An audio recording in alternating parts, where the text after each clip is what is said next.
Wakil Kepala Sekolah SMK Negeri 6 dan Bapak Ibu guru serta karyawan SMK Negeri 6 yang saya hormati. Tapi di sini saya diminta untuk menceritakan tentang hasil pelatihan upskilling reskilling. Selama saya belajar atau saya mengikuti pelatihan upskilling reskilling ini, banyak manfaat yang saya rasakan. Pertama, banyak ilmu-ilmu baru yang diberikan oleh narasumber atau widyaswara dari Balai Besar BMTI di Cimahi dan juga di tempat industri. Banyak ilmu-ilmu baru yang saya dapatkan, yang selama ini ketika saya mengajar menggunakan modul, itu banyak sekali materi yang belum update. Selama 2 minggu di Balai Besar, banyak kami ditempa ilmu-ilmu baru yang dipersiapkan untuk di dunia industri. Nah, setelah 2 minggu itu kami melakukan ujian kompetensi kejuruan. Karena waktu itu saya pelatihan animasi 2 dimensi, jadi saya diminta untuk membuat film animasi 2 dimensi secara berkelompok dengan teman-teman dari daerah lain. Setelah itu kami diuji oleh industri. Kami diuji langsung oleh industri, yang dimana industri itu benar-benar orang-orangnya itu sangat berbeda dengan kami yang di dunia pendidikan. Kami masih kadang mentolerir lihat dari sikap atau anak. Tapi kalau di dunia industri, ketika kita nggak bisa melakukan satu pekerjaan, maka ya sudah, kita gagal. Setelah lulus ujian kompetensi kejuruan atau uji kompetensi, kami langsung dikirim ke dunia industri. Kita dilatih untuk lebih disiplin lagi dalam mengerjakan sebuah pekerjaan atau proyek. Berikutnya adalah disiplin waktu. Ketika kami jam 8, masuk kerja jam 8, maka jam 8 harus sudah selesai, harus sudah masuk dan pulang sampai jam 4. Berikutnya adalah ilmu-ilmu baru lagi yang ada di industri, itu juga berbeda dengan yang ada di pendidikan. Contoh yang paling ini adalah ketika misalkan di sekolah atau di pendidikan, di modul kita masih menggunakan CorelDRAW. Nah, ternyata di industri itu sudah menggunakan Adobe Illustrator. Jadi salah satu kesulitan anak-anak yang ketika mereka di industri adalah salah satunya seperti itu. Tapi itu adalah tantangannya ketika kita mau berkembang, ya kita harus mencoba hal-hal yang baru.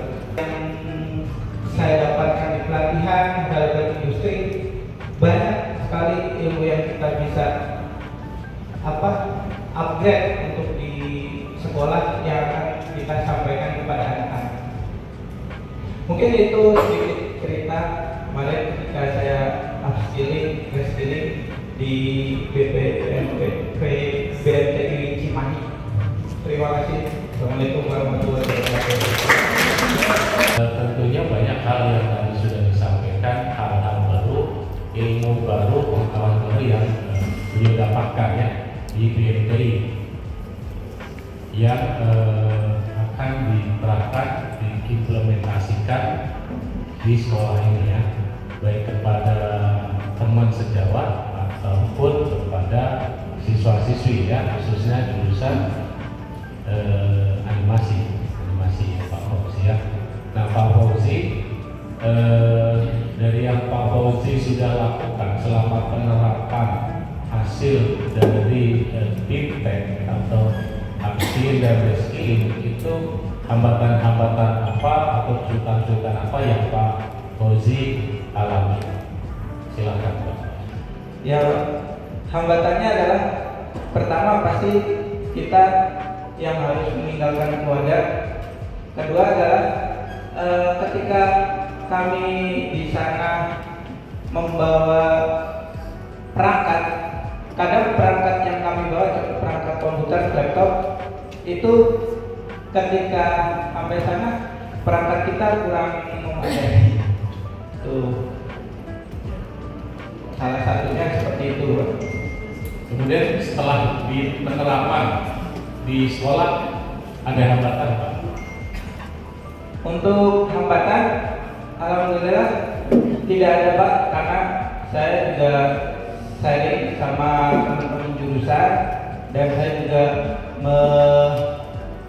menerapkan apa yang saya dapat, ilmu-ilmu baru yang saya dapat ke anak-anak, dan anak-anak juga responnya bagus. Sangat bagus ya. Kemudian tadi kan ada perbedaan ya, aplikasi ya, di dalam membuat animasi ya, antara desain gambar, desain atau animasi yang diterapkan di industri dan yang di sekolah.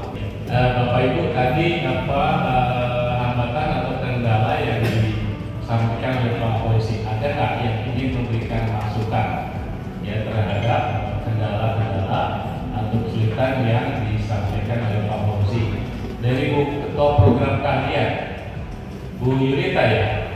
Ya Bu Yunita silakan. Sebelumnya saya juga sudah pernah mengikuti aksi skill di BMTI Cimahi, namun untuk yang berbeda, saya mengikuti AR dan VR untuk yang skillnya. Kalau untuk ada perbedaan aplikasi itu, jadi itu adalah sebuah kesempatan buat kita untuk belajar lagi Pak ya, untuk memperbarui diri. Hambatan-hambatan itu otomatis kita bisa memperkaya pengetahuan kita yang sudah kita punya. Kalaupun hambatan tersebut bisa kita lalui, kita bisa memberikan pengetahuan baru lagi bukan diri kita tapi di sekolah. Cukup Bu Yunita? Baik. Terima kasih Bu Yunita, saya rasa masukannya sangat baik. Terus dong buat Bu Yunita. Jadi ketika kita diberikan kesempatan untuk melakukan diklat ya pengembangan diri kita, itu hal yang sangat bagus ya. Tentu banyak tantangan-tantangan yang harus kita hadapi ya.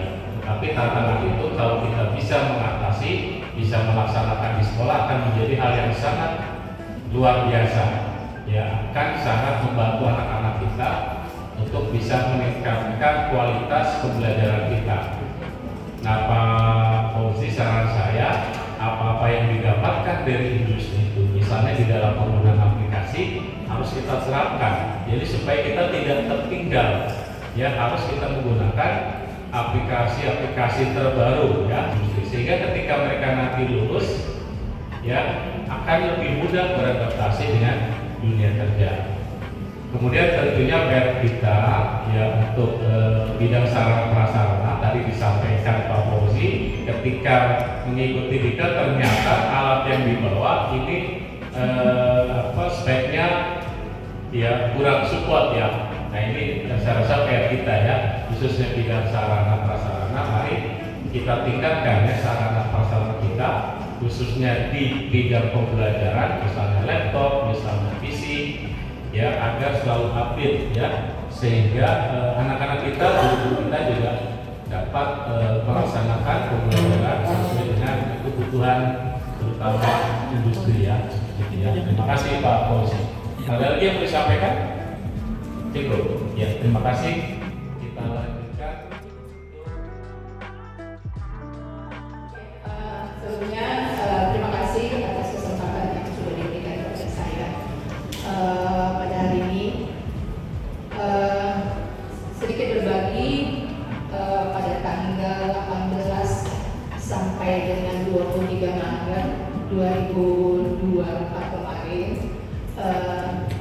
bertepatan dengan bulan puasa. Saya kebetulan dipanggil untuk mengikuti pelatihan untuk diklat peningkatan kompetensi guru umum berbasis kejuruan yang diadakan oleh BPP MPV Dispat. Ya. Di sini saya kebetulan memang di jurusan, walaupun saya di LPKP, saya juga mengajar di PKK Proyek Kreatif Terwira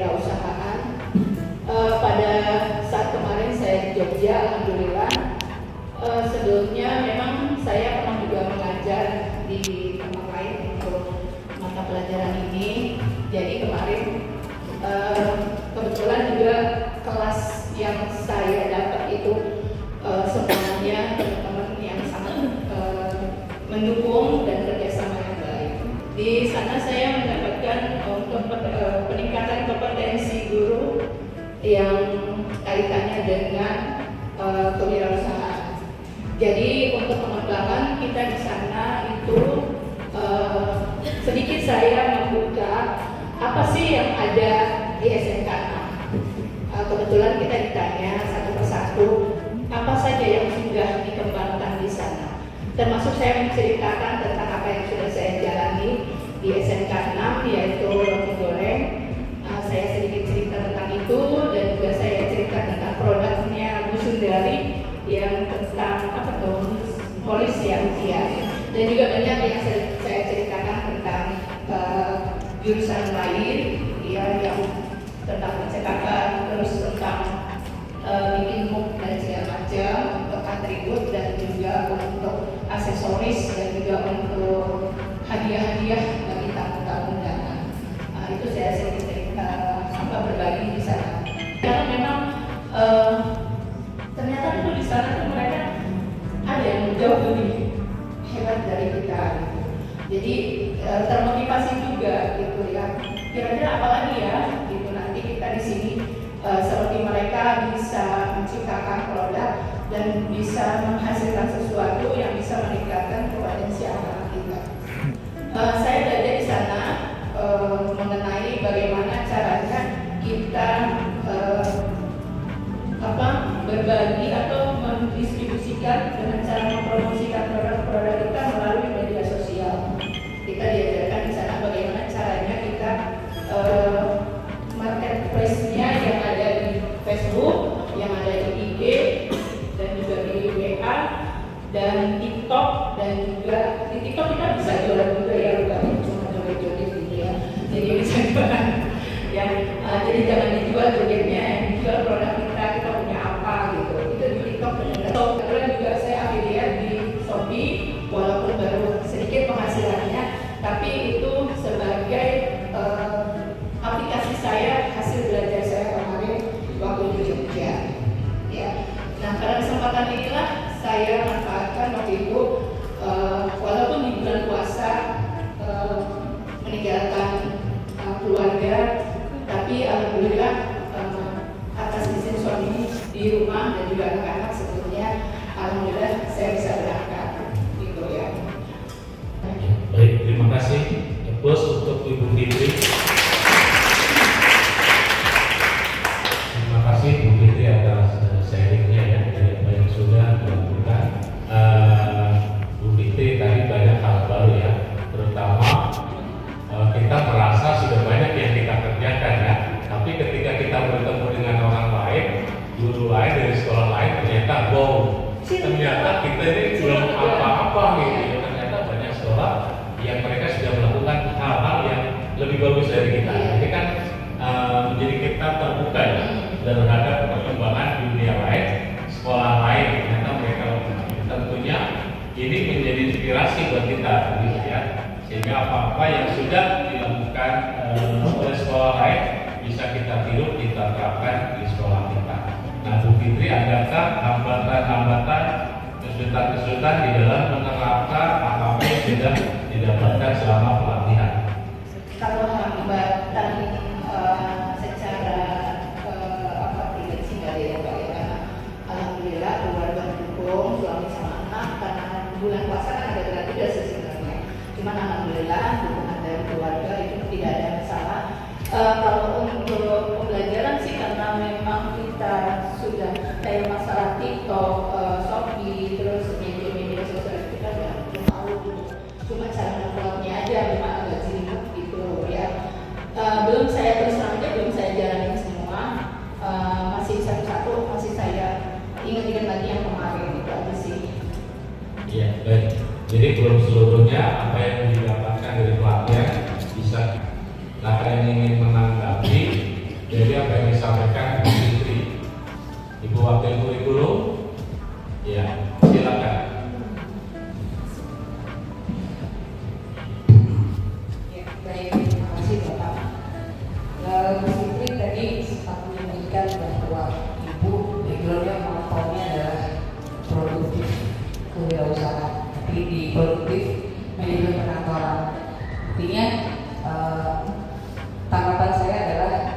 terima kasih Bu Fitri, berarti sudah bisa menunjukkan bahwa Ibu memang layak menjadi seorang guru PKK. Karena memang tuntutannya dalam kurikulum Merdeka ini salah satunya adalah bahwa seorang guru produk kreatif dan kewirausahaan minimal menjalankan salah satu bisnis. Aplaus dulu Bapak Ibu untuk Ibu Fitri. Jadi kita sudah punya pengusaha dari SMK Negeri 6 Jakarta untuk jadi tadi Bapak bisa ambil setting bahwa SMK Negeri 6 memiliki guru yang mempunyai usaha sampingan. Mungkin Bapak Ibu guru yang lain ada sih Pak, mereka mempunyai usaha mungkin belum diekspos aja bahwa mereka bisnisnya juga. Itu saja, terima kasih Bu Fitri.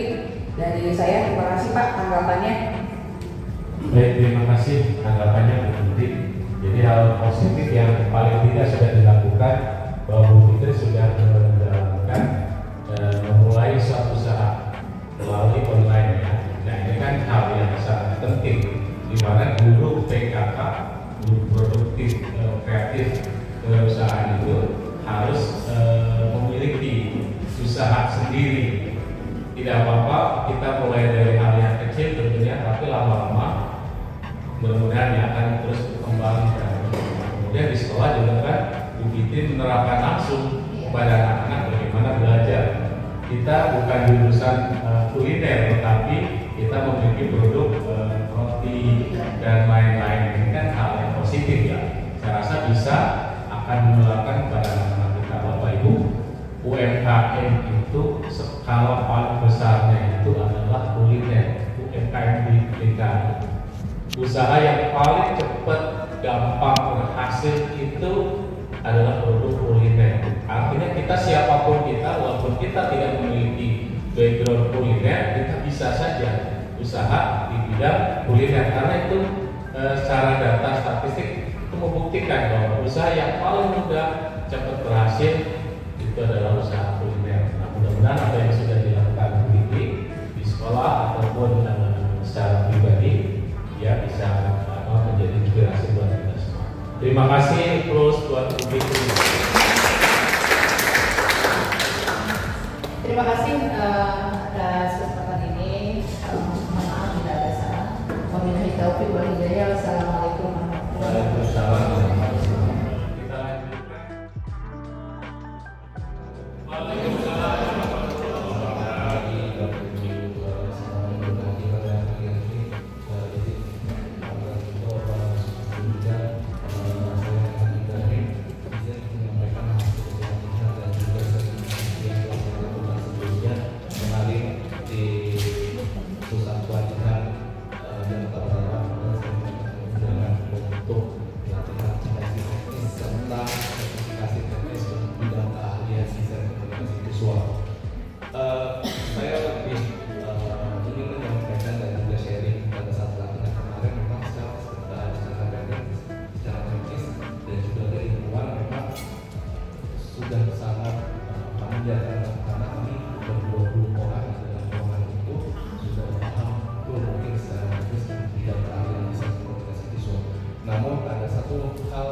Memang kemarin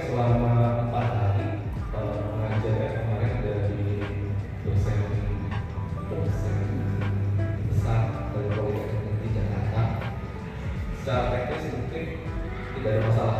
Yang menjadi masalah adalah itu tadi soft skill yang mungkin kami belum bisa memaksimalkan itu secara pembelajaran dan juga kegiatan sehari-hari. Yang mana biasanya saya pribadi pun sendiri merasa otak kiri saya masih belum dimaksimalkan karena mungkin hanya mengandalkan otak kanan begitu. Dan selama kemarin juga di hari terakhir di hari Jumat semuanya mengikuti untuk uji sertifikasi kompetensi teknis untuk desain grafis media intermediate graphic design, dan alhamdulillah semuanya perfect. Masih menunggu hasil sertifikatnya dari JSP. Bisa dibuka maksudnya bagus. Baik, terima kasih Pak Raya. Terus untuk Pak Raya, hal yang menarik yang saya tangkap dari Pak Raya sampaikan itu bahwa ternyata yang diajarkan itu tidak hanya skill ya Pak Raya, tapi soft skill juga diajarkan, diartikan oleh narasumber. Jadi keseimbangan antara makanan dan olahraga. Nah, Bapak Ibu, ini juga saya rasa penting juga ya kita sampaikan kepada anak-anak kita, sehingga ada keseimbangan dari otak kanan otak kiri itu. Kalau hidup kita itu hanya mengandalkan otak kanan saja atau otak kiri saja, pasti ada yang aneh, ada yang janggal. Ini keseimbangan ini memang harus betul-betul kita sampaikan juga ke anak-anak, sehingga anak-anak kita juga menjadi orang yang humanis ya, guru yang profesional, tapi juga yang mengajar dengan penuh hati, sepenuh hati, penuh kasih sayang, yang humanis ya. Nah, ini saya tanggapan dari guru DP atau guru DK. Silakan. Ya, terima kasih. Terima kasih Pak Rehan, kalau sebetulnya Pak Rehan sudah mewakili kami guru BK untuk mengikuti pelatihan. Mudah-mudahan apa yang Bapak dapatkan bisa diulang